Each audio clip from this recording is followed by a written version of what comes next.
Dans cette vidéo, nous allons parler de Docker Compose.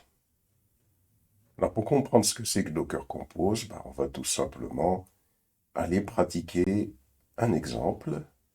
Donc on va se positionner sur l'invite de commande. On va rentrer dans le dossier Docker Machine, si vous l'avez appelé comme ça, dans lequel on a créé une machine sur laquelle était installé Vagrant. Alors pas Docker Swarm, hein, Vagrant, sur lequel est installé Docker.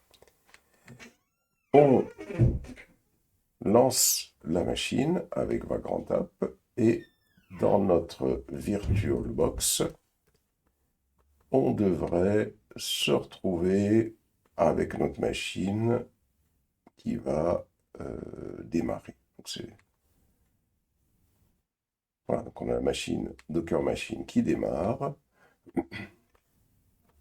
Sur cette machine, nous avons installé Docker. Docker Compose a été installé également par défaut. Alors, pour comprendre ce que c'est que Docker Compose, on va partir de choses que l'on connaît déjà. Ce qu'on va faire, on va créer deux conteneurs basés sur MySQL et Apache PHP. Alors, MySQL, c'est une image qui existe sur le Docker Hub qu'on va utiliser. Et Apache PHP, c'est une image qui va exister également sur le Docker Hub et que l'on va utiliser. Ce sont des images qui sont toutes faites dans lequel MySQL est installé et ici dans lequel Apache et PHP sont installés. Alors pour ça, on va exécuter la commande suivante, docker run pour créer un conteneur, -d, -m, on va donner un nom au conteneur, ça va s'appeler db, on va créer des variables d'environnement. Alors c'est des variables d'environnement, pourquoi? C'est parce que si on va sur le Docker Hub, si on va sur le Docker Hub ici, et que l'on recherche ici l'image MySQL,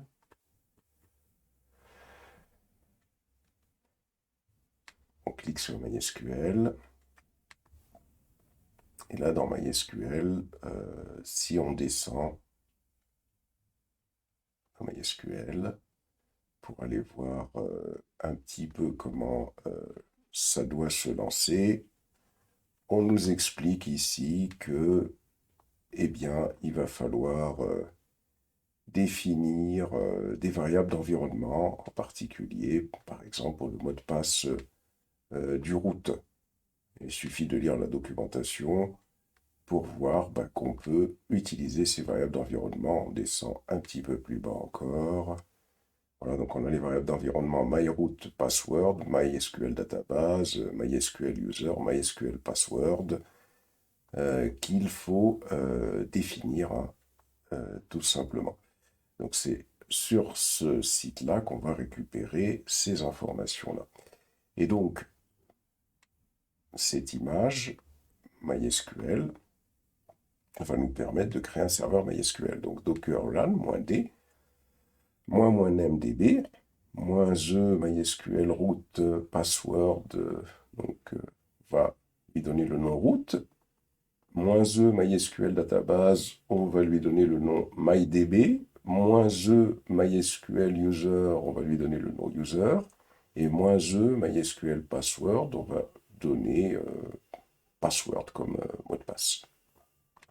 Donc là, on voit cette nouvelle option qui permet de définir ce qu'on appelle des variables d'environnement. On va voir comment on va les retrouver dans le conteneur. Et ces variables d'environnement vont permettre de créer une base de données qui va s'appeler MySQLDB, de créer un utilisateur qui va s'appeler user, le password du root, c'est root, le password du user, c'est password, on va laisser password tel quel.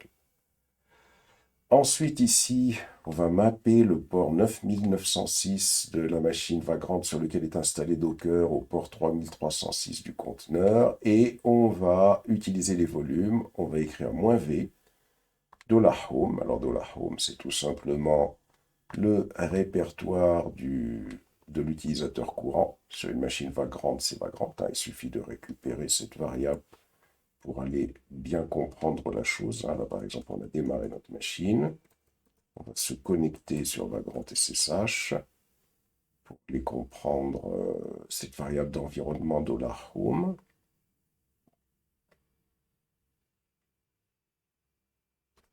Si je fais echo et je colle et si j'écris $home, on voit que $home correspond tout simplement au répertoire de Vagrant. Donc, dans cette commande, quand j'écris $home, c'est le répertoire qu'on vient de voir. Et donc, à l'intérieur de ce répertoire, on souhaite qu'il y ait ce dossier-là qui soit mappé avec le dossier suivant qu'on va définir sur MySQL. Alors, peut-être pas celui-là, parce que là, c'est peut-être pas une bonne idée. On va faire plutôt ici. On va écrire plutôt app. On va plutôt écrire app. Et on va avoir un deuxième dossier, le dossier $home SQL 2022, qui va être créé sur la machine, qui sera mappé au dossier app /app. On va en faire un autre. Ici, on va écrire MySQL tout simplement. Et l'image qui va être utilisée, c'est l'image MySQL. Alors, on récupère tout ça, hop, et on va coller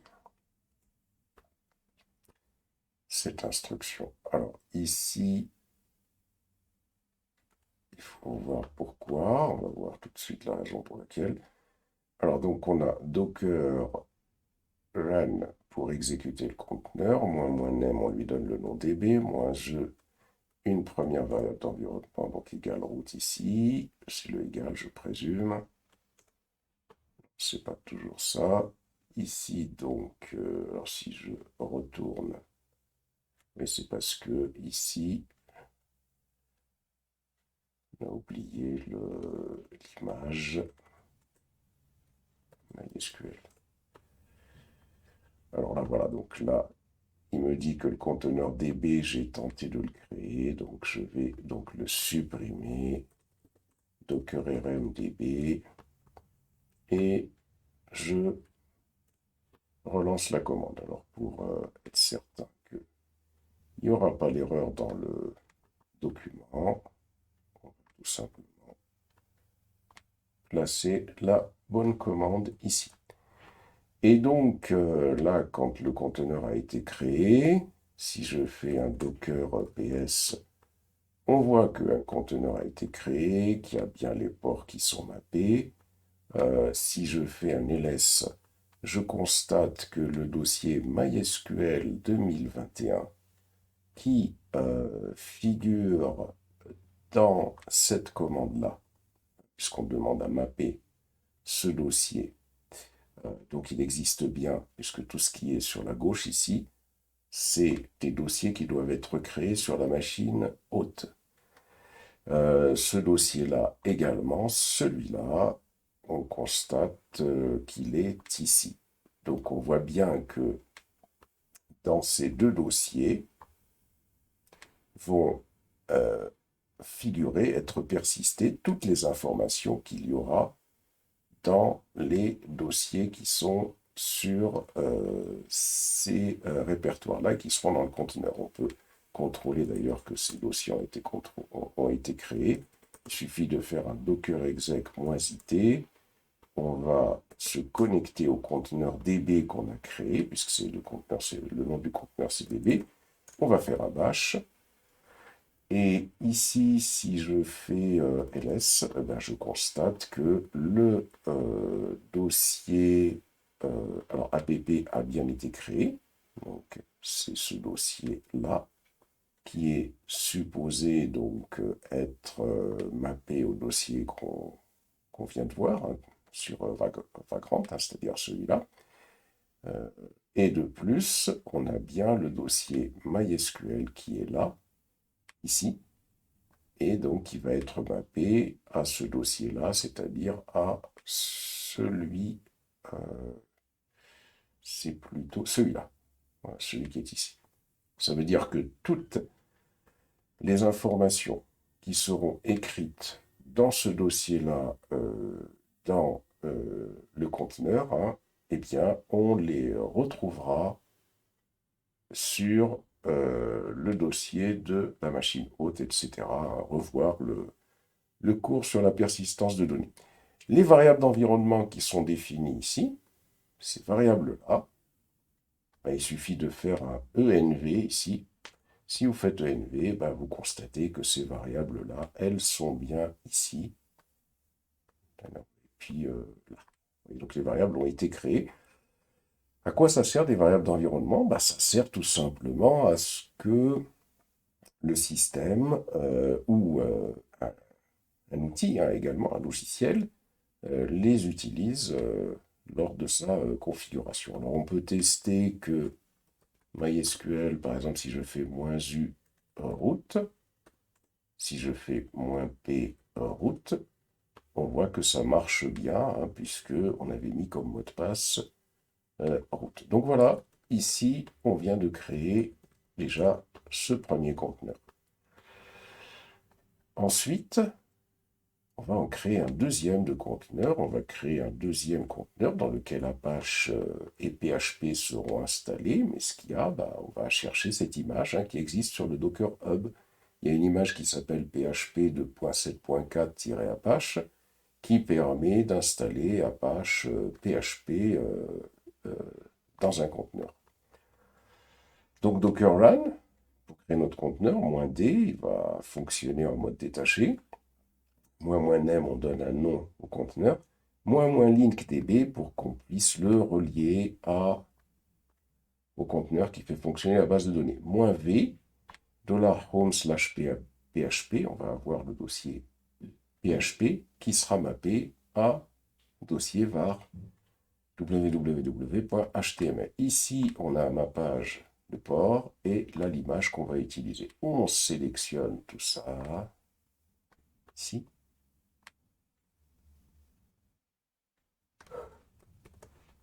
Et on va coller. Alors, il y a déjà, quand il dit config, ça veut dire que le conteneur web existe déjà. Ben, si c'est le cas, on le supprime hein, tout simplement. Voilà, et on le recrée.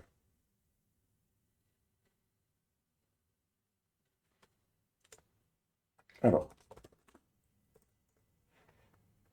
on a bien les deux conteneurs qui ont été créés. Donc là, on a créé les conteneurs ligne par ligne.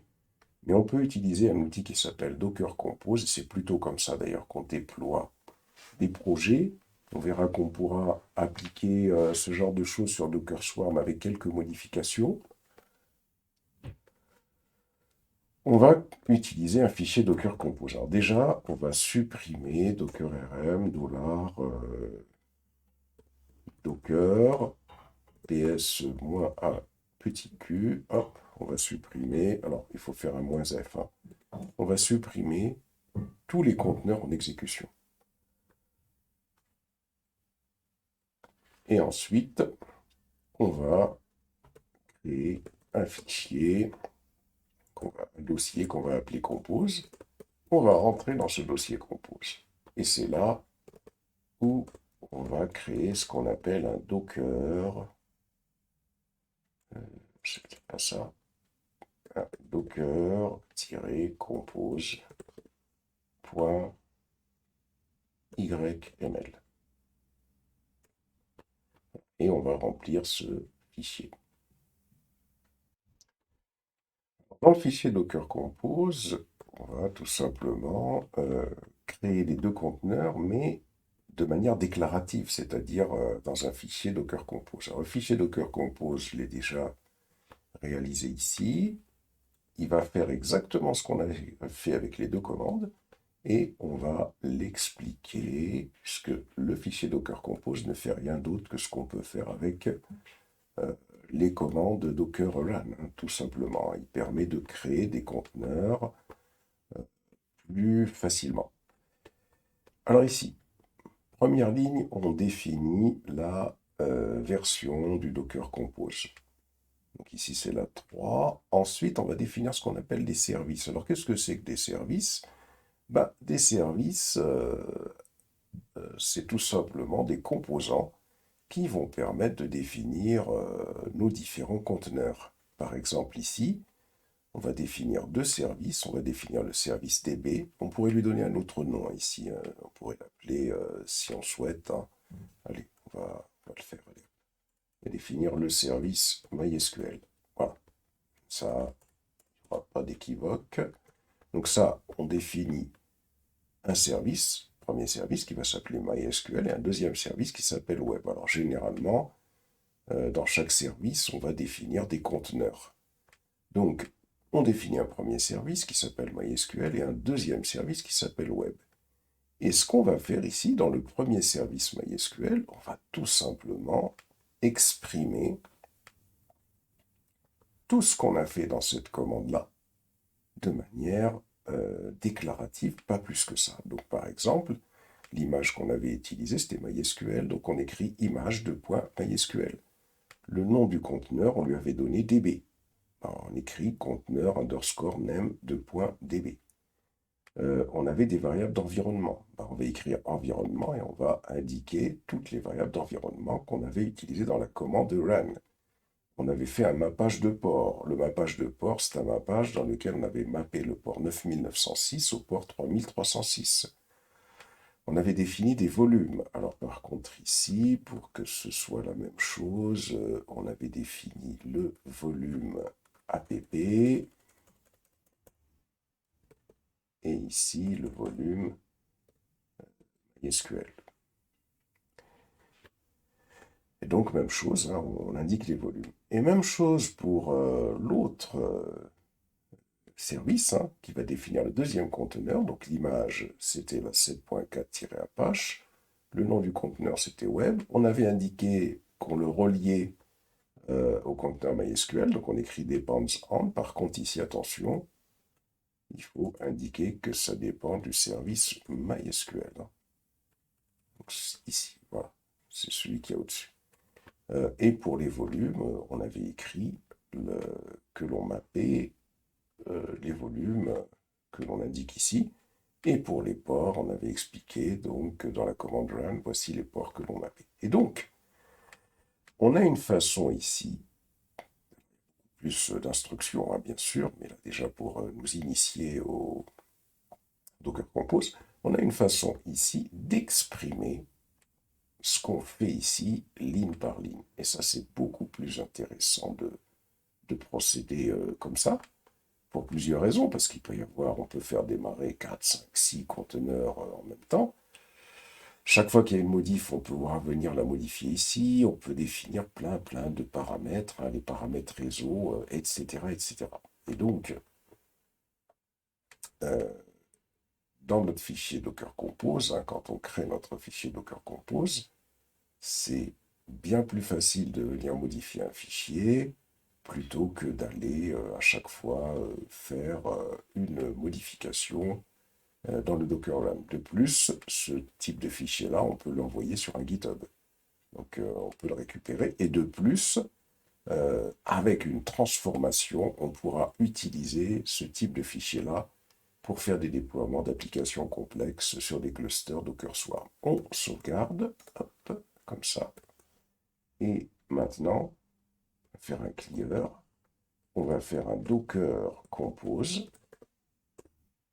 app pour dire que l'on va démarrer tous les conteneurs du fichier qu'il y a dans ce dossier, -d. On valide. Voilà.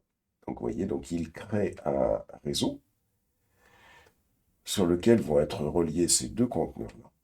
Et si je fais un docker network ls, network ls, on voit qu'il y a un nouveau réseau de type bridge qui a été créé. Si je fais une inspection de ce nouveau réseau, si je fais docker inspect vagrant underscore default, si je fais ça, eh bien, on voit qu'il y a bien ici bien un réseau qui a été construit. Il nous donne l'adresse du réseau.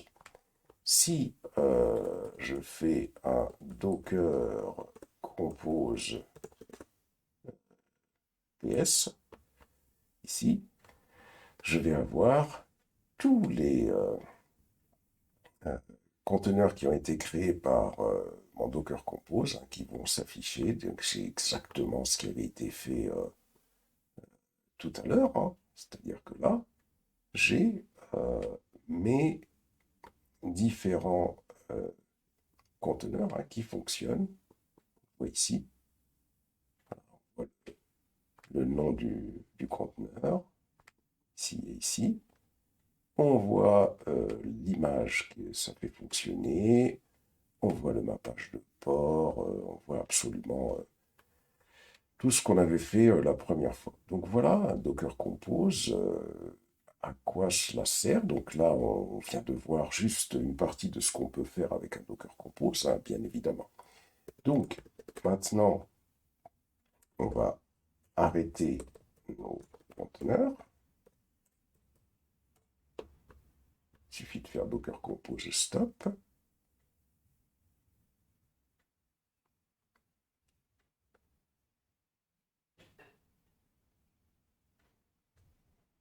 C'est un petit moment. Et on va supprimer tout ce que notre Docker Compose a réalisé avec la commande Docker Compose. Donc, voilà comment on peut créer un Docker Compose. Mais là, ce qu'on a fait, on a créé un Docker Compose à partir d'images qui existent sur le Docker Hub. Mais comment on pourrait faire avec des images qui seraient dans des Dockerfiles? Alors, c'est ce qu'on va voir ici. On va créer deux Dockerfiles. On va créer un Dockerfile dans lequel on aura notre fameuse image MySQL. Donc, on va aller le faire maintenant. Hop, on récupère le contenu. On va se rendre sur notre disque dur. On va faire un cd point. On va faire un mkdir MySQL Docker file, par exemple. cd MySQL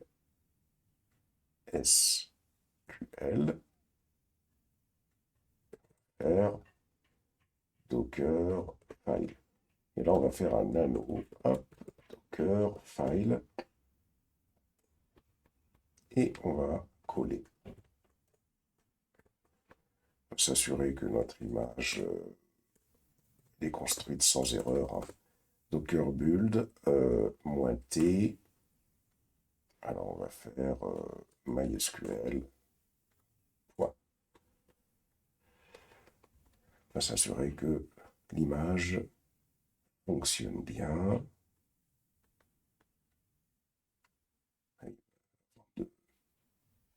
De pouvoir la référencer dans un Dockerfile, il faut déjà s'assurer que tout marche bien.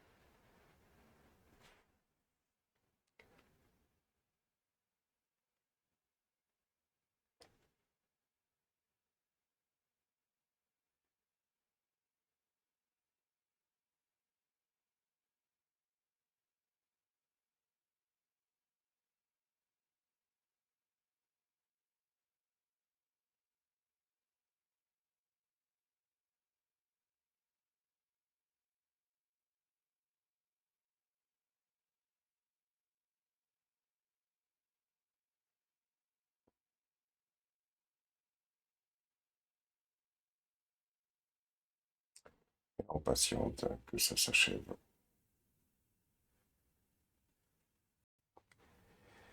Et donc, là, on a notre image. Hein. Si je fais un Docker image, voilà, on va avoir notre image MySQL qui a été créée. Vérifions que cette image, elle fonctionne bien. Docker, run, -it, d, -rm parce qu'on va la supprimer. C'est juste un test. -name MySQL server.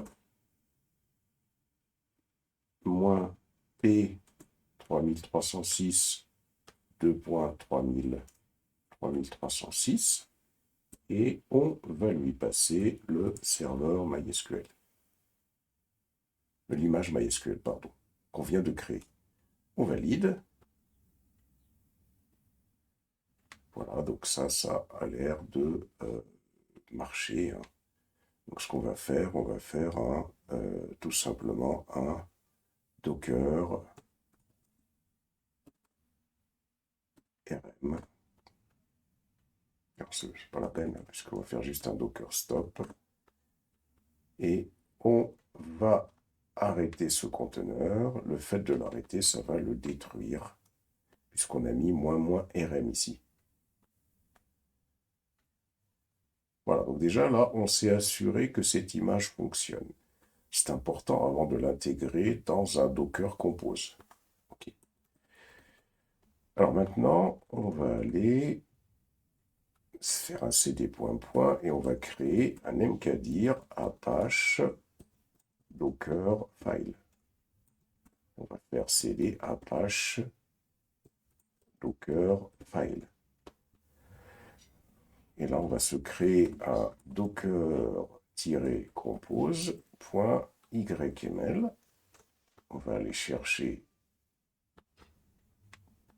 alors dans OpenOffice, ici, le contenu compose du fichier qu'on va mettre dans ce conteneur. Ça va être l'occasion d'essayer de voir une autre commande du Dockerfile importante. Comme ça. Et je colle. Alors, ici, Ubuntu. Donc ça, on connaît. Mainteneur Yunsi. Et là, maintenant, sur cette image-là, donc cette image-là, on l'avait déjà faite hein, pour lancer le serveur Apache. Ce qu'on va faire, on va également voir comment est-ce qu'on peut créer un autre utilisateur dans un conteneur, parce que jusqu'à présent, c'est uniquement le root hein, qui existait dans les conteneurs. On va voir comment on peut créer un autre utilisateur. Donc ici, on va, pour créer un autre utilisateur, on va utiliser l'instruction du Dockerfile qu'on appelle ARG. ARG, c'est quoi?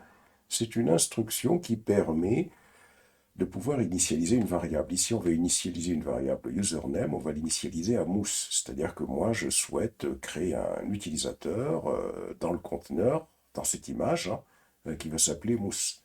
On va avoir une autre variable qui va s'appeler user_id. Cette variable user_id, on va lui donner l'id 1000. Alors, pourquoi on lui donne l'id 1000 C'est tout simplement parce que l'utilisateur Vagrant, on va le voir après, il a pour ID 1000. On va aller jeter un coup d'œil après. Hein. ARG, on va avoir une autre valeur qui s'appelle user_gid qu'on va initialiser avec cette valeur 1000. C'est-à-dire que là, on initialise ce qu'on appelle un groupe. Qu'est-ce qu'on a initialisé comme variable? Le nom d'utilisateur qu'on va créer, l'idée de l'utilisateur et le groupe auquel appartient l'utilisateur. Alors, pour bien comprendre déjà ces choses-là, je vais sauvegarder. Et là, sur Vagrant, je vais faire un cat /etc/pass_wd. Je fais ça. Et là, qu'est-ce que je constate? Je constate que l'utilisateur Vagrant, il a pour ID 1000 et il appartient au groupe 1000. Et ça va être super intéressant parce que si je reviens sur le fichier Docker Compose, donc cette idée que j'ai donnée et cette idée que j'ai donnée au groupe correspondent à l'utilisateur Vagrant de la machine locale. Donc cet utilisateur Mousse devrait avoir les mêmes droits, surtout dans des volumes partagés, que l'utilisateur Vagrant. Et ça, c'est très intéressant parce qu'on avait vu que jusqu'à présent, on avait ces problèmes de droit. Alors là, on va créer l'utilisateur. Alors pour créer l'utilisateur, on utilise la commande run, groupe add. Donc on va ajouter un groupe, -gid, on va ajouter le groupe $user gid, c'est-à-dire qu'on va créer le groupe qui aura pour id 1000. Et ici, donc, on va avoir cet utilisateur, un mousse. Donc c'est un groupe, un autre groupe, le groupe mousse qu'on va créer. Donc on crée le groupe mousse, on crée le groupe qui aura pour ID 1000, hein, et donc le groupe mousse aura pour ID 1000, et on crée via cette option, hein, GID, on va créer donc ce groupe. Ensuite, on va ajouter un utilisateur. Cet utilisateur, donc user add -uid, on va ajouter l'utilisateur qui aura pour ID 1000, qui appartiendra au groupe user GID, c'est-à-dire au groupe 1000, et son répertoire d'accueil, hein, son répertoire home, ce sera le répertoire qui aura pour nom, hein, mousse, puisque généralement, quand on crée un utilisateur, non seulement il appartient à un groupe qui aura son nom, et de plus, il aura comme répertoire un répertoire qui aura son nom. Et donc, tout ça, ça va permettre normalement de créer un utilisateur. Maintenant, ce qu'on souhaite, c'est que lorsqu'on va ouvrir le conteneur, lorsqu'on va faire un Docker run, ou lorsqu'on va rentrer dans le conteneur, on souhaite que ce soit l'utilisateur mousse qui soit actif et pas le root. Alors, ça va permettre de comprendre comment cette instruction fonctionne en plus. On y va, on fait un clear, on se fait un docker build, -t, apache 2, on fait un point. Donc on va construire, là par contre, on nous dit failed to read Dockerfile. Donc le Dockerfile, il ne l'a pas trouvé. Pourquoi? ls, c'est Docker Compose que je l'ai appelé bêtise. On va changer ça, on va faire mv Docker Compose .yml. On va faire un dockerfile.yml. Voilà. Et donc je vais maintenant pouvoir relancer, hein, puisque j'ai renommé. Alors il me dit fail to read Dockerfile open. Ah bon, donc on est Apache sur Dockerfile. Hein. Qu'est-ce que là je fais un peu n'importe quoi. On va y arriver. C'est pas dockerfile.yml. Tout mélanger là. C'est Dockerfile tout court. Hein. Donc je vais renommer le dockerfile.yml et je recommence. On devrait arriver à la fin de la commande. Alors, qu'est-ce qu'il me dit là par contre? Il me dit quoi? Il me dit alors run group ad -gid mousse exa user add uid. On va aller voir pourquoi j'ai ce problème. Fail to solve process bin ch group ad user ad. Donc là, je dois avoir un petit problème. On va aller voir, hein, ce qui se passe. On va faire un nano docker file. Hop. Donc je suis ici. Ah bah oui, c'est du n'importe quoi là. Et donc on a l'erreur en fin de ligne. Je corrigerai dans le fichier original. On recommence. Voilà, ça devrait passer normalement. Alors je reviens ici et là on va se corriger, hein, l'erreur ici là. Voilà, on sauvegarde. Voilà, donc on patiente hein, que la construction de l'image se fasse. Donc ça va nous permettre de préparer des images pour le Docker Compose et ça va nous permettre de tester une instruction en plus, hein, à savoir tiens, la création d'un utilisateur autre que le root hein, dans, le, euh, dans le conteneur qui va être créé sur la base de cette image. Voilà, donc si je fais un Docker image ici, j'ai bien cette image Apache 2. Voyons, si je fais un Docker run, moins it, itd, moins m Apache server, je fais rm, je fais p 82.80 et je fais Apache 2 valide. Si je fais Docker exec, moins it, si je fais Apache serveur et si je fais h, alors ici il me dit no such container Apache serveur. Pourtant je l'ai bien appelé ici. Bon, on va faire un docker ps hein, pour voir ce qui se passe exactement. Peut-être que le conteneur n'a pas démarré. Conteneur ps. Oui, c'est bien ça. Le conteneur n'a pas démarré. Alors voyons pourquoi il n'a pas démarré. Pour voir un petit peu comment on peut dépanner un conteneur. Hop. Il me dit no such container. Alors dockerlan, moins itd, moins m, apache server, moins rm, moins p, 80, apache 2.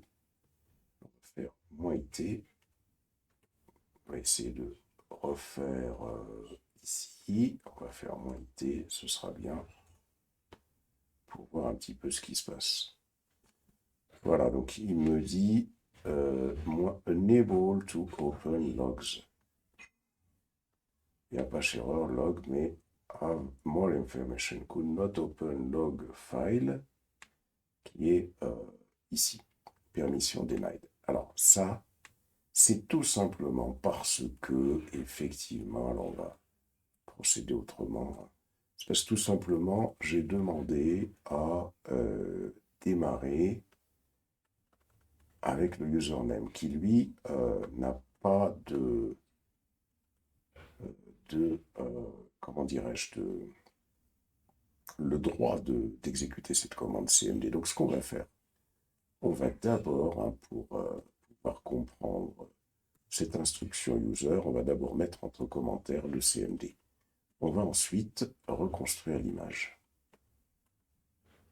Hop, on la reconstruit.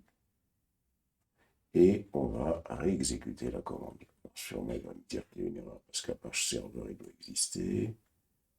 C'est parfait. Alors, Docker PS, est-ce que ça existe? Ok, c'est parfait. On va faire un docker exec -it. On va écrire Apache serveur et on va faire bash. Quand je fais ça, on rentre bien sur le nom mousse. Et ça, c'est ça qui est important. Si vous voulez rentrer sur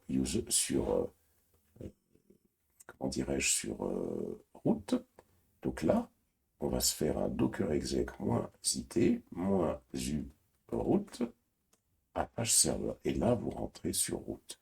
Ça veut dire que là, j'ai créé un utilisateur qui, normalement, a les mêmes droits que l'utilisateur puisqu'on lui a donné le même ID. On va aller contrôler ça. On va faire un docker rm. On va... j'ai fait -rm, donc c'est pas la peine. Donc je vais faire juste un docker stop Apache server. Ça devrait le détruire, hein, puisque là j'ai fait l'option -rm. Donc, dès que on arrête le conteneur, il va être supprimé. Donc on fait un docker stop Apache server. Voilà. Et là, on va rappeler la commande, mais cette fois-ci, ici. On va supprimer ça. On va faire moins V pour les volumes. Slash, par exemple, on va faire slash, on va faire $home, tiens. $home, pour dire que ça va être dans le dossier Vagrant. Slash, test, on va l'appeler test. Test minuscule, test, on va, et 2 points, slash, test. Je valide.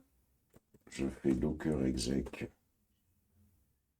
-it et je vais rentrer sur le serveur H. Et là, qu'est-ce que je vais faire? Je vais faire un cd tilde, je vais faire un ls, je vais faire un cd slash, je vais faire un ls pour retrouver le dossier qui a été créé. Alors, où est-ce qu'il est le dossier? C'est le dossier test. Alors, le dossier test, si je rentre dans le dossier test, ici, si je fais un touche, par exemple, test, si je fais ls-al, on voit qu'il appartient à mousse-mousse, ce fichier. Donc, si je fais un exit, si je fais un cd, si je fais un ls-al, alors, normalement, il faut aller voir ce qui se passe dans ce dossier-là, sur la machine. Eh bien, voilà, le fichier test appartient bien à Vagrant. Et là, j'ai les droits. L'utilisateur que j'ai créé dans le conteneur a les mêmes droits que Vagrant. Et ça, c'est une très bonne chose lorsqu'on a besoin de comprendre comment fonctionne cette fonctionnalité de droit entre l'utilisateur Vagrant et puis l'utilisateur Mousse, puisqu'ils ont le même ID et le même groupe, 1000, eh bien, ils vont avoir les mêmes droits, c'est comme si c'était les mêmes. Donc là, on va se faire un docker rm apache serveur -f, on force, puisque il n'est pas à l'arrêt. On revient sur le Dockerfile. Maintenant qu'on a compris tout ça, on va mettre, on va juste mettre entre commentaires le username qui est là et on décoche le CMD. Voilà. Donc, on va juste s'assurer que ça fonctionne bien. Build -t a h 2 points. Et on va se refait le docker run. Docker ps, est-ce que voilà, donc c'est parfait. Docker rm apache serveur -f. Ok, on fait cd point, on fait un ls et on va revenir sur le compose, un cd compose clear. On va réouvrir le fichier docker-compose. Et là, notre problème, ça va être, .yml, ça va être de supprimer tout ce qu'il y a ici. Et on va revenir sur ce document, on va venir ici, on va sélectionner tout le contenu qu'il y a ici.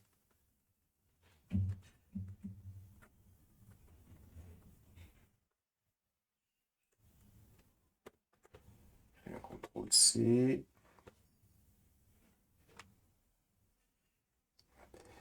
Et on revient ici. Et on colle. Alors, ici, ça c'est la version service PHP Apache, le service PHP Apache, les ports 80 qui seront mappés, le build. C'est là où il faut préciser le chemin vers le Dockerfile pour pouvoir créer le fichier. Donc, on va aller revoir ça. Ici, si je fais un ls tilde, donc là, j'ai Apache Dockerfile qui est là, et j'ai MySQL Dockerfile qui est là. Donc ça veut dire que ça va se situer dans le /home/vagrant /Apache Dockerfile. Je fais ça, je reviens ici, je rappelle ce qu'on va faire, on va plutôt laisser ça comme ça. Je vais ouvrir une autre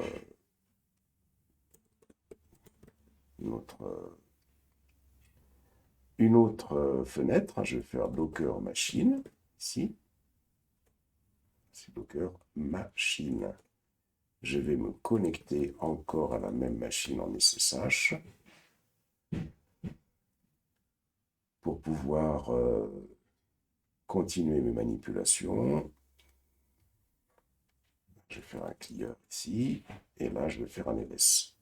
Alors si je rentre dans le Apache Dockerfile ici, cd Apache Dockerfile, si je fais pwd, je vais avoir tout ce chemin-là.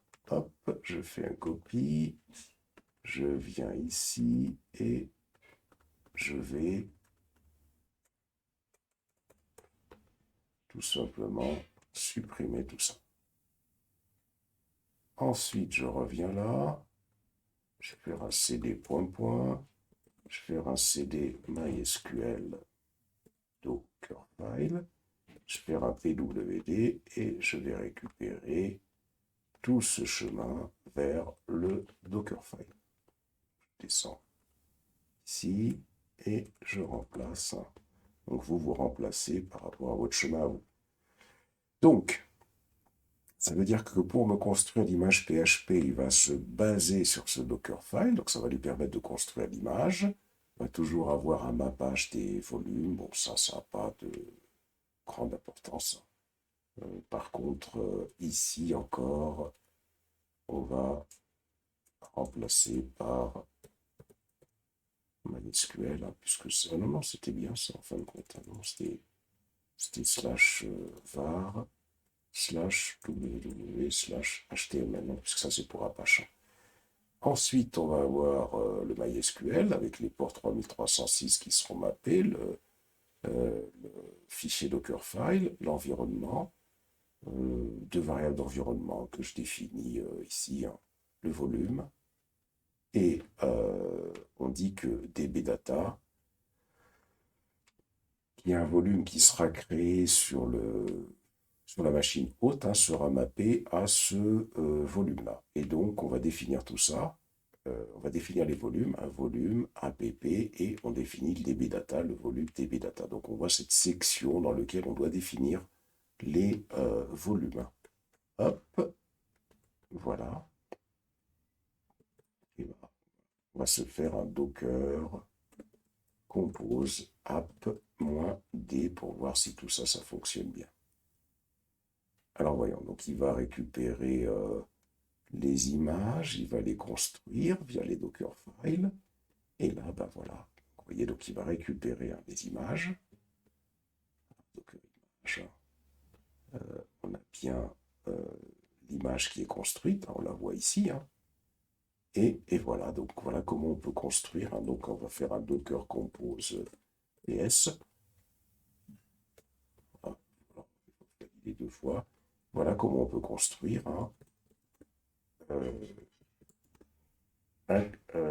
comment dirais-je, un fichier compose avec des images Dockerfile. Alors, est-ce que je peux forcer, comme je le fais? Non, il faut les arrêter, les conteneurs. Docker compose stop d'abord. Voilà. Et une fois qu'on a arrêté les conteneurs, là, ce sera possible de pouvoir les supprimer. Voilà. Donc, compose un rm. On supprime les conteneurs, on fait un yes. Voilà. Et là, donc, on a bien vu comment est-ce qu'on pouvait construire un Dockerfile à partir des images. Voilà donc pour cette introduction sur les Dockerfiles. Alors bien sûr, il y a encore d'autres aspects, hein, voir ultérieurement sur tout ce qui est Dockerfile. Et déjà, ça permet de comprendre comment ça